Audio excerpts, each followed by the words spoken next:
کہ اگر کسی چیز کے غلط ہونے پر دلیل قائم ہو جائے اور آپ کو پتہ ہے کہ یہ 100% غلط ہے، لیکن آپ کے دل میں اس کی ایک دفعہ محبت پیدا ہو جائے تو غلط ہونے کے باوجود آپ اسے حاصل کرنے کی کوشش کرتے ہیں.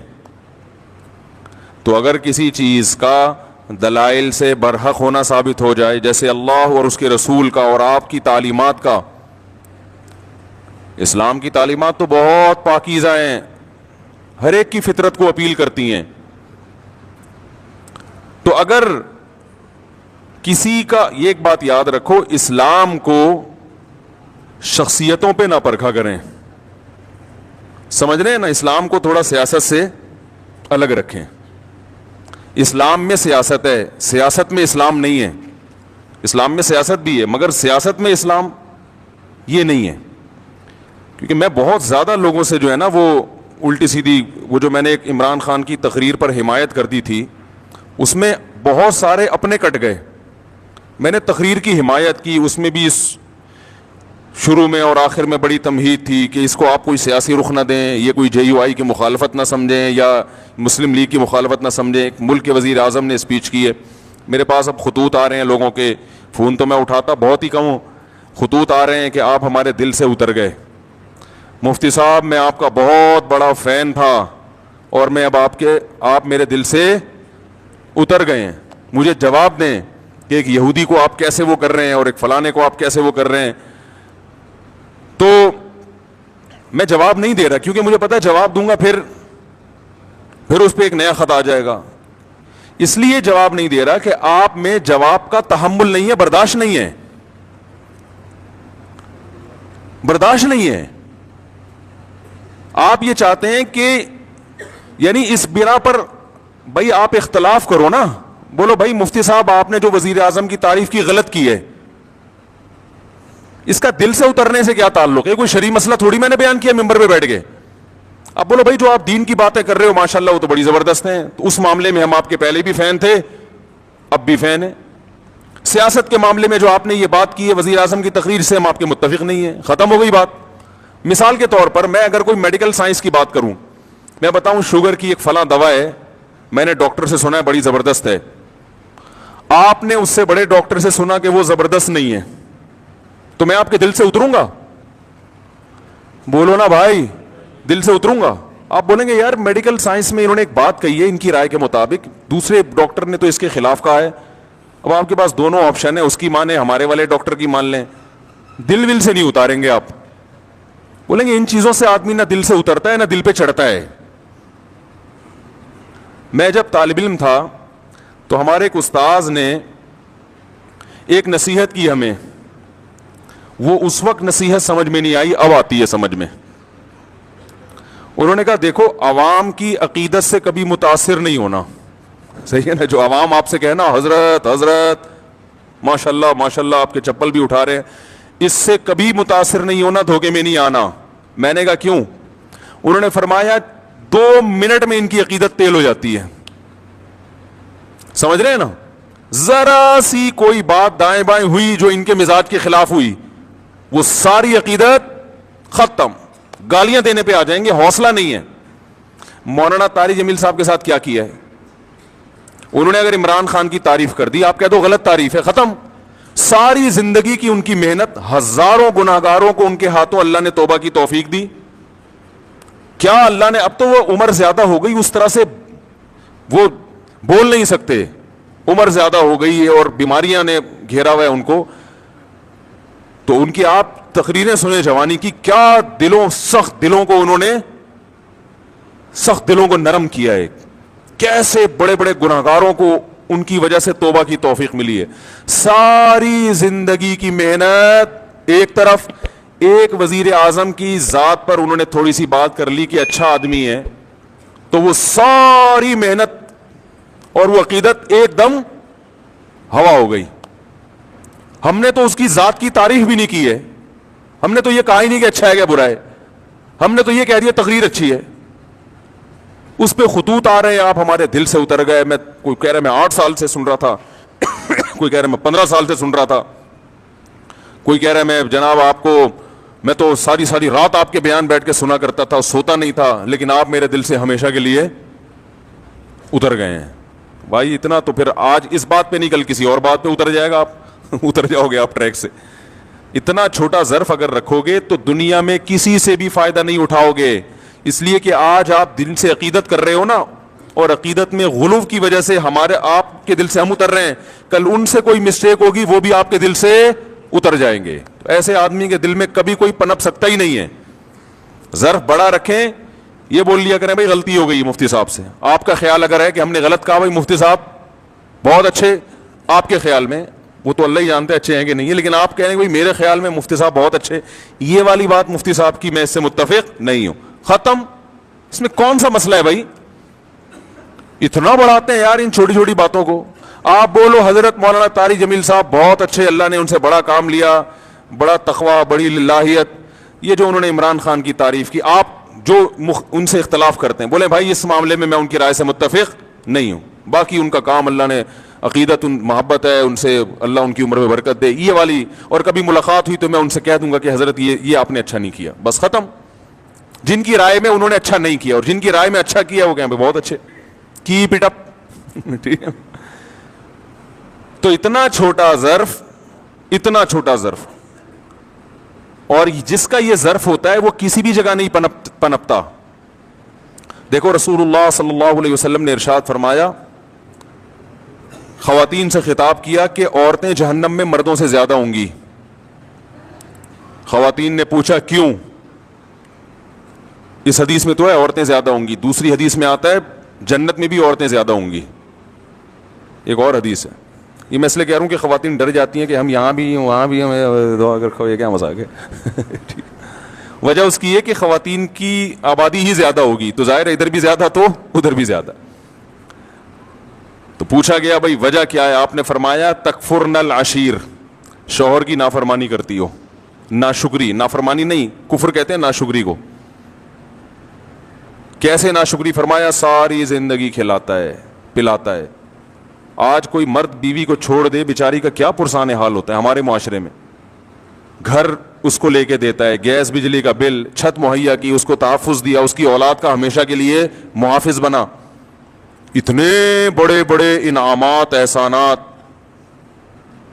اور نبی نے فرمایا کسی دن تھوڑی سی اونچ نیچ ہو جائے, اس کی تنخواہ کم ہو گئی بیچارے کی, اب گوشت نہیں لا پا رہا, توریوں پہ گزارا کروا رہا ہے, ناشتے میں انڈے کا انتظام نہیں کر سکا. آج بیگم بغیر ناشتے کے رہ لو, آج ناشتہ نہیں کرتے, ٹھیک ہے نا, تھوڑی تنخواہ میری, حالات ٹف چل رہے ہیں, یا ناشتہ کرو مگر انڈا نہ منگواؤ, پراٹھا ڈبو کے, مفتی صاحب نے کہا ڈبو کے کھانے کا اپنا ہی مزہ ہے, تو آج ہم پراٹھا چائے میں ڈبو کے کھا لیتے ہیں.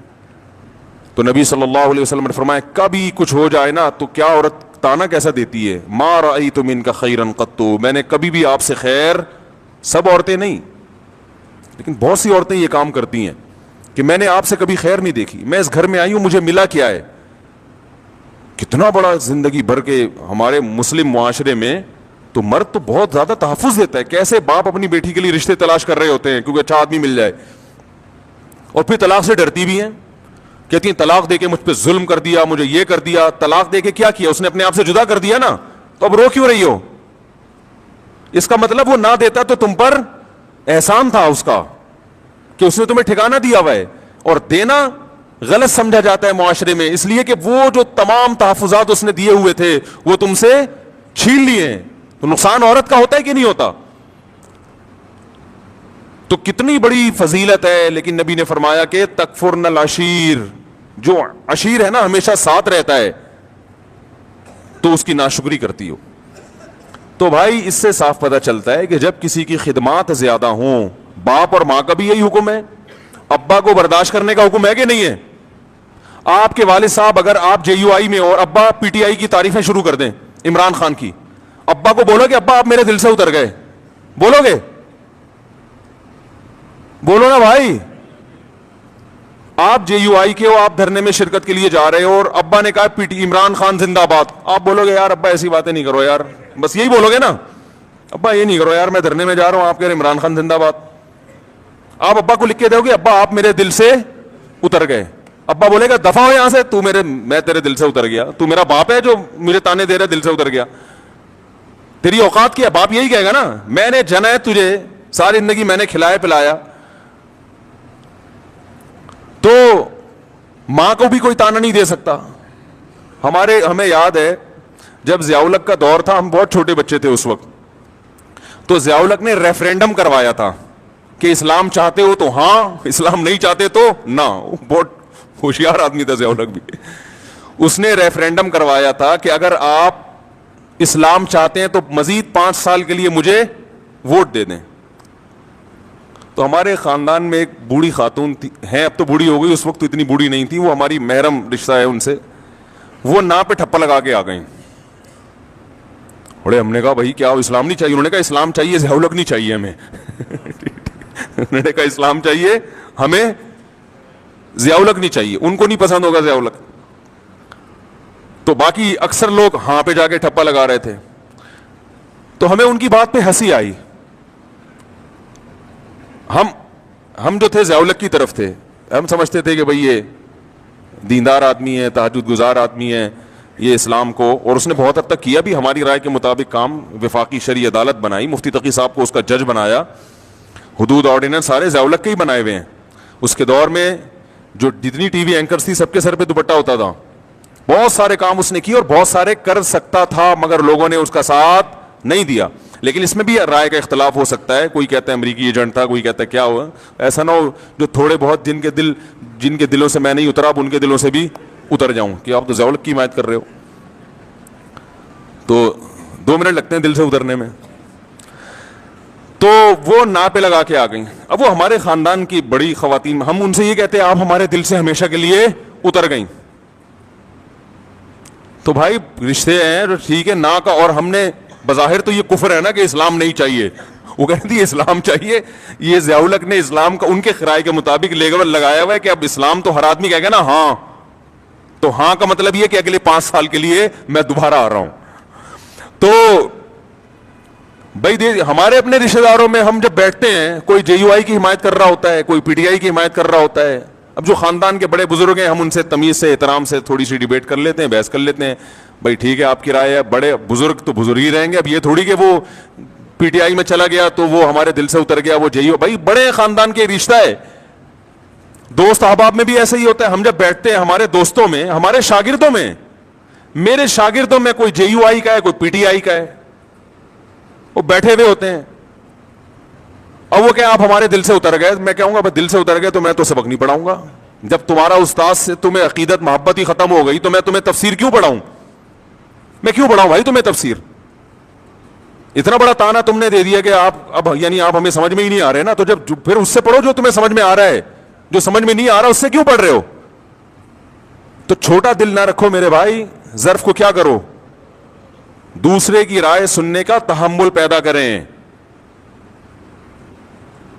رائے سننے کا تحمل پیدا کریں.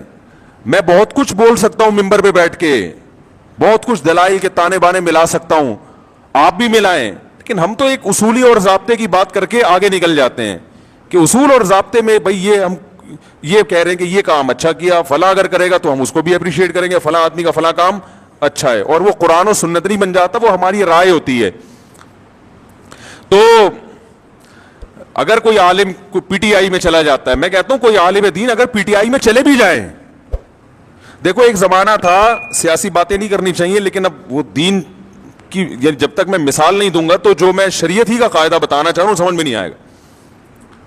ایک زمانہ تھا کہ ایم کیو ایم بڑے عروج پر تھی. ایک عالم تھے، ان کا ایم کیو ایم میں ایک اسمبلی کے ممبر تھے، ان سے بڑی گہری دوستی، وہ ان سے بڑے جا کے بڑی اچھی طرح سے ملا کرتے تھے اور بڑی گہری دوستی. کسی نے اعتراض کیا کہ حکمرانوں سے تعلق ہے بھائی، کہ جب بھی یہ اسمبلی کا ممبر آئے گا اور یہ جناب اس سے بڑے اچھے طریقے سے ملیں گے، اس کو چائے بھی پلائیں گے، یہ تو چاپلوسی کر رہے ہیں. یہ کیا کر رہے ہیں؟ یہ تو چاپلوسی، حکمرانوں کی چاپلوسی. تو میں نے ان سے کہا، میں نے کہا بھائی دیکھو، ایک جب کوئی بھی حکومت میں ہے تو اس کے خلاف چلو گے تو آپ اپنے کام نہیں نکلوا سکتے، اور اگر آپ اس سے دوستی لگا کے بہت سارے دینی کام کروا سکتے ہیں اس سے، تو یہ چاپلوسی نہیں ہے، یہ شریعت میں عین مطلوب ہے. چاپلوسی حکمرانوں کی وہ حرام ہے جو اپنی ذات کے لیے ہو, قوم کے لیے ہے, ملک و ملت کے لیے, تو یہ چاپلوسی نہیں ہے, یہ تو اخلاق ہے. اور شریعت نے ہمیں حکمرانوں کے احترام کا حکم دیا ہے, ان کو ذلیل کرنے کا حکم نہیں دیا. اس لیے کہ قومی اتحاد جو ہے نا, اتحاد وہ جب ہی ہوتا ہے کہ جب سب ایک امیر پر متفق ہوں, تب ملک پاورفل بنتا ہے, تب اس وقت طاقتور بنتا ہے ملک. آپ درجنوں سیاسی اختلاف کریں تو اگر کوئی کسی اسمبلی کے, میں اس لیے کہہ رہا ہوں, حضرت مولانا طارق مل صاحب جا کے بیٹھے ہوئے ہیں کسی حاکم کے پاس, اس کی تصویریں آ رہی ہیں اور نیچے جھوٹی حدیثیں اور اسلاف کے واقعات کے جو حکمرانوں سے ملتا ہے وہ یوں ہے تو وہ یوں ہے تو وہ فلانا ہے. بھائی جو اپنی ذات کے لیے ملے, اپنی ذات کو پروموٹ کرنے کے لیے, اور جس کے پیچھے مقصد ہو, جس کے پیچھے ایک قوم کی خدمت ہو, تو اس کے لیے بالکل جائز ہے. اور یہی کام جب آپ کرتے ہیں تو وہ حلال ہوتا ہے, دوسرا کرے تو وہ کیا ہو گیا, وہ ناجائز ہو گیا. اب کوئی اصول ہی نہیں ہے, کوئی ضابطہ ہی نہیں ہے کسی بھی چیز کا. تو خلاصہ یہ نکلا کہ تھوڑا سا ظرف کو بڑا رکھیں, اختلاف رائے کا تحمل کریں کہ اس کی یہ رائے ہے, ہماری. دیکھو یہ ہمارے اکابر میں اس سے بھی بڑے بڑے اختلافات ہوئے ہیں. فلاں کو وزیر اعظم بننا چاہیے کہ نہیں بننا چاہیے, فلاں حقدار ہے یا نہیں, یہ کم درجے کا اختلاف ہے. کنٹری بننا چاہیے نیا یا نہیں بننا چاہیے, یہ زیادہ بڑا اختلاف ہے. کیا خیال ہے؟ جب ہندوستان کے 2 ٹکڑے ہو رہے تھے, مولانا حسین احمد مدنی رحمہ اللہ تعالی کی رائے یہ تھی کہ ہندوستان کو 2 ٹکڑوں میں تقسیم, بولو بھائی, نہیں ہونا چاہیے. ان کی رائے تھی, ان کے پاس اپنے دلائل تھے کہ زیادہ مسلمان انڈیا میں ہیں, یہاں تھوڑے ہیں. تو ایک پوری ان کے پاس ایک دلائل تھے. مولانا اشرف علی تھانوی رحمہ اللہ تعالی, مولانا ظفر احمد عثمانی رحمہ اللہ تعالی کی رائے یہ تھی کہ بننا چاہیے ملک. یہ بہت بڑا اختلاف تھا کہ نہیں تھا؟ بھائی کنٹری وجود میں آنا چاہیے کہ نہیں آنا چاہیے, یہ چھوٹا اختلاف نہیں تھا. مولانا حسین احمد مدنی وہ کہتے تھے ملک نہیں ٹوٹنا چاہیے, اس پہ وہ جلسے کر رہے تھے, دھرنے دے رہے تھے, بڑی تحریک چلائی تھی انہوں نے, پورا ایڑی چوٹی کا زور لگا لیا کہ ہندوستان کو نہیں ٹوٹنا چاہیے. لیکن مولانا تھانوی رحمۃ اللہ علیہ قائد اعظم سے باقاعدہ ملاقاتیں کر رہے تھے. مولانا ظفر احمد عثمانی تھانوی قائد اعظم سے ملاقاتیں کر رہے تھے, ان کو اپریشیٹ کر رہے تھے کہ الگ ملک بنانا ہے ورنہ ہم ہندوستان میں پس جائیں گے. اور یہ دونوں ایک دوسرے کا اس قدر احترام کرتے تھے, اتنے شدید اختلاف کے باوجود, کہ آج تک ان کے شاگردوں میں آپ کو چپکلس نظر نہیں آئے گی. میرے شیخ حضرت مفتی رشید احمد صاحب رحمہ اللہ تعالی حضرت تھانوی کے سلسلے کے ہیں, اور ان کے نظریے سے متفق تھے کہ پاکستان بننا چاہیے. لیکن حضرت نے حدیث پڑھی مولانا حسین احمد مدنی سے, سمجھ رہے ہو, اس دور میں جب یہ اختلاف عروج پر تھا. بخاری پڑھی ہے کس سے؟ مولانا حسین مدنی سے. اتنے شدید اختلاف کے باوجود ہمارے حضرت فرماتے ہیں مجھے مولانا حسین احمد مدنی سے اتنی عقیدت تھی کہ میں درس میں ان کے قریب آ کے بیٹھا کرتا تھا, اور جہاں موقع ملتا ان کے پاؤں کے تلووں پہ اپنا ہاتھ لگاتا. ایک عشق کی حد تک محبت تھی نا, اتنی محبت. کتنا بڑا اختلاف, اس لیے کہ انہوں نے اس اختلاف کو آپس کی نفرتوں کا ذریعہ نہیں بنایا, آپس کی نفرتوں کا ذریعہ نہیں بنایا. مولانا تھانوی رحمہ اللہ تعالیٰ کو کسی نے فرمایا کہ ابو الکلام آزاد جو ہیں وہ پاکستان بننے کے قائل نہیں ہے, وہ آپ سے بحث کرنا چاہتے ہیں. ٹھیک ہے نا, وہ آپ سے بحث کرنا چاہتے ہیں. تو کسی نے بتایا حضرت ابو الکلام آنا چاہتا ہے. حضرت نے مزاح میں فرمایا آنے دو, یہاں جد الکلام بیٹھا ہوا ہے. یعنی اب کہتے ہیں باپ کو اور جد کہتے ہیں دادا کو. وہ اگر کلام کا باپ ہے تو ہم کلام کے دادا ہیں. ان کی آپس میں بحث بھی ہوئی اور مباحثے بھی ہوئے, بڑی محبت سے, بڑے سلیقے سے. اس کے باوجود اپنی رائے پر قائم. شیخ الحدیث مولانا زکریا رحمہ اللہ تعالیٰ کو کسی نے بتایا کہ آپ تو سرے سے سیاست میں حصہ ہی نہیں لیتے, ملکی حالات کہاں تیسرا گروپ ایک یہ تھا جو دونوں طرف کہیں بھی نہیں تھا, وہ کہتا تھا ہم سیاست میں. بھائی مولانا تھانوی رحمہ اللہ کی, مولانا اشرف علی تھانوی کی رائے یہ تھی کہ پاکستان بننا چاہیے, اور سیاست میں وہ پڑھے. انہوں نے اپنے شاگردوں کو بھیجا, قائد اعظم سے ملاقاتیں ہوئی, قائد اعظم کو دین کے قریب لانے میں بہت بڑا کردار ہے. یہاں تک کہ قائد اعظم پینٹ شرٹ پہنا کرتے تھے, مولانا اشرف علی تھانوی رحمہ اللہ کی محنت سے انہوں نے وہ شیروانی پر آ گئے. انہوں نے کہا یہ لباس جو ہے نا ہمارے ملک میں ماڈرن لوگوں کا سمجھا جاتا ہے, لوگ اس سے آپ کو اسلامی لیڈر نہیں سمجھیں گے, تو آپ اپنا لباس چینج کریں. قائد اعظم اس پہ بھی ایگری ہو گئے. اور حکیم الامہ مولانا سلم علی تھانوی قائد اعظم کی بہت, وہ کہتے تھے اس کے گیٹ اپ پہ نہ جاؤ, وہ کہتے تھے قائد اعظم ان کے گیٹ اپ پہ نہ جاؤ, یہ آدمی اندر سے مسلمان ہے. اور ملک لینے کے لیے اس جو پیچیدگیاں ہیں اور اس کے جو سائیڈ افیکٹ ہیں ان کو یہ ہم سے زیادہ سمجھتے ہیں, انہوں نے لا پڑھا ہوا ہے. سمجھ میں آ رہی ہے بات کہ نہیں آ رہی؟ وہ یہ زیادہ اچھا سمجھتے ہیں. اب اس میں کون صحیح تھا کون غلط تھا یہ بحث کرنے کا کوئی فائدہ نہیں ہے, اس لیے کہ جب پاکستان بن گیا تو مولانا حسین احمد مدنی نے سب سے پہلے پاکستان کی حمایت کی ہے. لوگوں نے کہا آپ تو مخالفت کر رہے تھے, تو انہوں نے کہا مسجد بننے سے پہلے اختلاف ہو سکتا ہے کہ مسجد بنے یا نہ بنے, بن گئی تو اس کا احترام لازم ہے. کیسی زبردست سوچ تھی, اڑے نہیں رہے گے نہیں بس نہیں غلط ہوا اب میں اس کی واٹ لگاؤں گا. انہوں نے کہا بھائی یہ تو اس وقت اختلاف تھا, اب جب بن ہی گیا ہے تو اب مسلمانوں کا ایک ملک بن گیا, اب اس کو طاقتور ہونا چاہیے, اس میں قانون سازی ہونی چاہیے اور اس کو اب سپورٹ کرنا چاہیے. تو بڑا ایک دلچسپ واقعہ میرے ذہن میں آیا تھا. میں یہ عرض کر رہا تھا کہ قائد اعظم کو فل سپورٹ مل رہی تھی کہاں سے؟ مولانا شریف تھانوی رحمہ اللہ تعالیٰ کی طرف سے. اور ادھر مولانا حسین احمد مدنی وہ سیاست میں وہ ان کے جلوس نکل رہے تھے اور وہ تقریروں میں کہتے تھے مسلمانوں یہ دہلی کی جامع مسجد چھوڑ کر کہاں جا رہے ہو, یہ بابری مسجد چھوڑ کر کہاں جا رہے ہو, یہ تو تمہارے 1000 سال تم نے ہندوستان پہ حکومت کی ہے, یہ تو تمہارا ہے. دوسرے فریق کی رائے یہ تھی کہ ہمارا تھا, اب اگر ہم الگ ملک نہیں ملا تو اس سے بھی جائیں گے ہم, کیونکہ گورا انگریز سارے فائدے ہندو کو دے کے جا رہا تھا, وہ ہندو کے حوالے کر کے جا رہا تھا.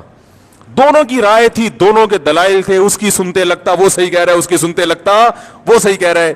اور ایک تیسرا گروپ تھا شیخ الحدیث مولانا زکریا رحمہ اللہ تعالیٰ کا, وہ سارا دن علم حدیث میں کتابوں میں لگے ہوئے تھے, وہ سیاست میں دلچسپی, وہ کسی دھرنے میں شریک ہی نہیں ہوتے تھے. اب یہ چاہتے نا 3 دھڑے بڑے آرام سے بن سکتے تھے علماء کے, ایک دھڑا بن جاتا پاکستان بننا چاہیے, ایک دھڑا پاکستان مخالف, اور ایک یہ کہ یہ